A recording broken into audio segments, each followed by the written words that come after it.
नहीं। तो मैं स्कूल में बहुत पिटा हूँ बचपन से अभी तक। होमवर्क नहीं किया, पोएम याद नहीं की, वो बच्चे मस्ती कर रहे हैं। Twinkle twinkle twinkle. हाँ, 3 बार ट्विंकल कैसे बोला तू? Twinkle little star. एक टाइम तक तो स्कूल जाने का मेरा मकसद ही यही था। आज मुझे फिर से स्कूल में मार खानी है। शाबाश। मम्मी। ओ शिट, भागो यहाँ से। अब मेरे लिए मार खाना पढ़ाई से ज्यादा इंपॉर्टेंट हो गया था। हाँ, मार मुझे और मार, इतना ही दम है तुझमें। दर्द हो रहा है, अब मत मारे। तो ये बात 11th क्लास की है और मुझे पता नहीं जब तुम 11th क्लास में आते हो तुम पता नहीं खुद को बहुत ज्यादा बड़ा समझने लग जाते हो। ये स्कूल है मैरी, आऊं मैं साइकिल पर, टिफिन खा लूं मैं तो लंच से पहले। आई नो, मुझे पता है, मैं भी ऐसे ही था 11th क्लास में। ये स्कूल मेरी गुलाम, मैं हूँ डिवाइन के साथ, कर दी हमने स्कूल की नाकाबंदी लगा के अलार्म। बंटा है असली है क्या? हाँ डिवाइन, माँ कसम असली है, अभी लिखा मैंने। सर ये लोग ने यहाँ पे रास्ता रोक लिया क्लास की बेंच से। कौन है रे? लग रही है। बंटा ये तो नंगी पीठ पे चट मार रहा है। टीनेज में अक्सर अजीब चीजें होती है, राइट? कभी तुम्हारा मन किसी भी चीज में नहीं लगता है, तुम चाहते हो कि बस जैसे तैसे ये दिन निकल जाए। और कभी कभी ऐसा होता है कि तुम्हें दुनिया भर की सारी चीजें करनी है। तुम्हें छत से कूदना है, सर के बल घूमना है, अपने छत पर बैठे हुए बंदर को छेड़ना है। साला मोटा बंदर बैठ के केला खा रहा था, उधर भगा दिया साले को, अब नहीं आए। भाई सही बोल रहा हूँ, बंदरों को मत छेड़ना वरना वो पकड़ लेते हैं, फिर ग्रुप बना के मारते हैं। एनीवेज, तो ये कहानी जब हम 11th क्लास में नए नए प्रमोट हुए थे। हाँ, इसीलिए वीडियो के स्टार्टिंग में टीनेज और 11th क्लास की इतनी सारी बातें बताई ताकि तुम लोग मेरी वीडियो से रिलेट कर सको, क्योंकि मुझे बहुत अच्छा लगता है जब तुम में से कोई ऐसा लिखता है। ओ भाई, कितनी रिलेटेबल वीडियो बना दी है तो। यस, इसीलिए तो मैं जीता हूँ। खैर, तो तुम लोग को पता होगा 11th क्लास में हमको एक सब्जेक्ट चूज करना पड़ता है और यही चीज की वजह से तुम्हारे 10th के सो कॉल्ड फ्रेंड्स तुमसे अलग हो जाते हैं। हाँ, यही चीज मेरे साथ हुई थी। मेरे कुछ दोस्तों ने कॉमर्स ले लिया था और कुछ ने मैथ्स। हालांकि वो लोग अब मेरे दोस्त नहीं है, मगर जब भी मैं उनके बारे में सोचता हूँ नैनी, क्या तुम मुझे तुम्हारा खरगोश दे सकती हो सिर्फ 2 मिनट के लिए? अरे अच्छा ठीक है। Thank you. ये लो नानी। Okay bye. अरे मगर इसमें से धुआं क्यों निकल रहा है?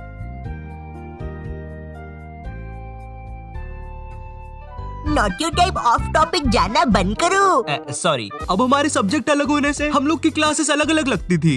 बाय द वे, मेरा सब्जेक्ट बायोलॉजी था, तो हम लोग को अलग अलग क्लास में बैठ के पढ़ना पड़ता था। मगर एक सब्जेक्ट ऐसा था जो हम सबका साथ में लगता था। ये लोग 200 बच्चों को एक साथ एक ही क्लास में भर देते थे और वो सब्जेक्ट था हिंदी। क्योंकि उसका एक ही टीचर था, तो वो टीचर से क्लास संभलती नहीं थी। हम लोग क्लास में बैठ के भोंकते रहते थे, भाव भाव भाव भाव भाव भाव भाव। नहीं, सच में थोड़ा ना भोंकते थे। तो अब वो टीचर से क्लास नहीं संभलती थी, इसलिए वो बोल देता था जिसको भी नहीं पढ़ना है वो बाहर जा सकता है। अब मुझे हिंदी सब्जेक्ट से वैसे ही नफरत थी। मुझे ये तक नहीं पता छोटी ई की मात्रा कहाँ लगती है और बड़ी ई की कहाँ लगती है। अरे ये दोनों सेम ही तो शब्द है, इनमें अलग अलग क्या है? हाँ मुझे पता है, कुछ ज्ञानी लोग कमेंट करने वाले हैं। भाई जो ये वाला 3 है ना, इसको तू ऐसे पढ़ेगा, देख 3। और जो ये वाला है ना, इसको तू ऐसे पढ़ेगा 3। तो ये जो बड़ा वाला है ना, ये सही है। खैर, इसके बारे में किसी नेक्स्ट वीडियो में बात करेंगे। ओके, तो हिंदी सब्जेक्ट नापसंद होने के कारण मैंने मेरे दोस्त से पूछा, भाई चले गए क्लास से बाहर? वो भी फुल चौड़ में आके बोला, हाँ भाई डरते हैं क्या, चल बाहर।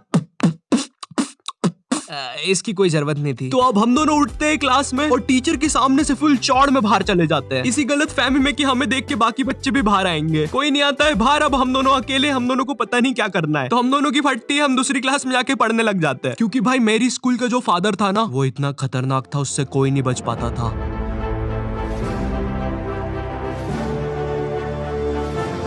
चल चल वहाँ चल, वहाँ चल। हाँ हाँ, मुझसे बच के कोई नहीं जा सकता।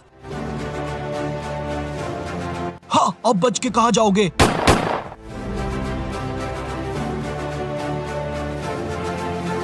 ये फादर 24 घंटे स्कूल में घूमता रहता था और गलती से भी कोई बच्चा बाहर घूमता हुआ दिख जाए वो तो गया। इसी कारण मैं कोई रिस्क नहीं लेना चाहता था, इसलिए मैं दूसरी क्लास में जाके चुपचाप बैठ गया। मगर फिर कहीं से खबर आती है कि फादर आज स्कूल में है ही नहीं और उतनी देर में मेरे बाकी दोस्त और कॉमर्स वाले भी उस क्लास में आ जाते हैं। हाँ, कॉमर्स वाले इसलिए बोल रहा हूँ क्योंकि इन लोग का अलग ही चलता है, क्योंकि जब तक हम लोग थे क्लास में, जब तक बहुत ही शांति थी, मगर जैसे ही ये लोग आए, इनमें से कोई पंखे पे लटक रहा है, चौक फाइट चल रही है, आओ मुझे लग गई है। तो इन्हीं सब चीजों की आवाज सुन के एक खड़ूस सर क्लास में आ जाता है। अब इस बंदे के बारे बारे में मैं कुछ ज्यादा बोलूंगा नहीं, लेकिन ये बहुत ही चमत्कारी सर है, क्योंकि जब भी कोई बंदा कांड करता है ये सर पता नहीं कहाँ से एक चिट निकालता है, और वो चिट उतनी ही बड़ी होती है जितने बंदे का इसको नाम लिखना रहता है। एक बंदा मस्ती कर रहा है, छोटी चिट, 10 बंदे मस्ती कर रहे हैं, बड़ी चिट। तो वो सर हमारी क्लास में आता है और अपनी खुफिया जगह से चिट निकाल के हम लोग का नाम लिखने लग जाता है। वहां से मेरी थोड़ी थोड़ी फटना चालू हुई। उस टाइम मेरा दोस्त सर से बोल रहा है, सर हमने क्या किया, हमारा नाम क्यों लिख रहे हो? और ये वही बंदा है जिसको सर ने स्वयं सीढ़ी पे चढ़ के पंखे से नीचे उतारा था। इस टाइम तक सर हमारे नाम लिख के ले जा चुका था और हमारी बहुत गंदी फट रही थी, क्योंकि आजकल हमारी स्कूल का फादर कुछ नया ट्रेंड फॉलो कर रहा था, बच्चों को स्टेज पे बुला के मारना सबके सामने असेंबली में। क्या इतनी ज्यादा बेइज्जती? मैं नहीं करवा सकता खुद की इतनी बेइज्जती। भाई एक बार एक बच्चे को फादर ने स्टेज पे मार के नीचे फेंक दिया था, और असेंबली की लाइन में जो बच्चे आगे खड़े थे भाई वो इतने हरामी पीछे हट गए, वो फिकाया तो उसको कोई भी उठा नहीं रहा है। असेंबली खत्म हो गई, पीरियड खत्म हो गई, लंच हो गया, वो बंदा अभी तक वहीं पड़ा हुआ है, उसको कोई उठाने नहीं आया अभी तक। तो हम सब लोग की अब बहुत गंदी फट गई थी, तो हमने डिसाइड किया कि हम स्कूल ही नहीं आएंगे एक दिन। पर फिर हम में से एक बंदा बोलता है, ओ भाई स्कूल क्यों नहीं आएंगे, स्कूल आना हमारा हक है।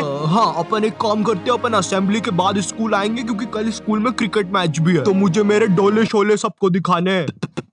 तो सब लोग को उसकी बात में दम लगा, क्योंकि उन लोग को भी अपने डोले शोले दिखाने थे, तो मुझे भी उनकी हाँ में हाँ मिलाना पड़ा। तो फिर हम लोग का डिसाइड होता है कि हम असेंबली के बाद स्कूल में एंट्री लेंगे, जो कि कसम से महा घटिया आइडिया था। हम लोग ने सोच लिया था अगर असेंबली में हम लोग के नाम लिया अगर फादर ने, तो हम अकेले में पिटने के लिए रेडी रहेंगे। मगर जैसे ही हम स्कूल पहुंचते, शांति, जैसे कुछ भी ना हुआ हो, ना हमारे स्टेज पे नाम आया ना कुछ। हम लोग फुल खुश, हम लोग जाते हैं फुल चौड़ में अपनी अपनी क्लास में पहला पीरियड अटेंड करना है। मगर जैसे ही मैं क्लास में जाके बैठता हूँ, थोड़ी देर के बाद बाई आती है क्लास में एक चिट्ठी लेके जिसपे मेरा नाम था। वो चिट्ठी पढ़ के मैम ने बोला, आयु जाओ बाहर, तुम्हें बुला रहे हैं। मैं इधर फुल इग्नोर मार रहा हूँ, मुझे लगा क्रिकेट मैच है आज, दोस्तों ने बुलाया होगा, पिच वगैरह खोदनी होगी। मैं फुल चौड़ में क्लास से बाहर निकलता हूँ, मगर फिर मुझे मेरे लेफ्ट साइड पे फादर खड़ा हुआ दिखता है।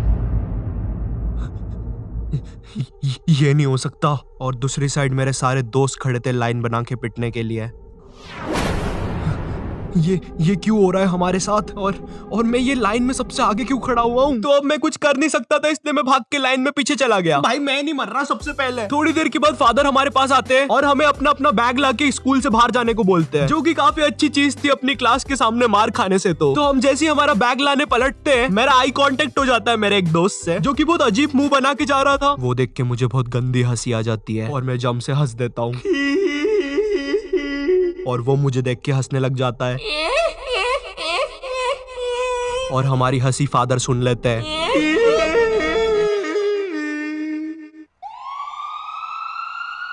हमें इनकी जान बचानी होगी। हेलो सिविल हॉस्पिटल, डॉक्टर इन बच्चों की कंडीशन बहुत ज्यादा खराब है, लगता है किसी ने बहुत गंदा मारा है। बच्चे क्या तुम हमें बता सकते हो तुम्हारे साथ क्या हुआ था? वो हमें मारने की कोशिश कर रहा था। मेरा कलेजा। आज डेट क्या है? 7 सितंबर। क्या मैं 10 दिन से हॉस्पिटल में हूँ। मेरे मुंह से खून आ रहा है। आप जाइए यहाँ से, हमारा पेशेंट सीरियस है। अरे कोई नर्स को भेजो।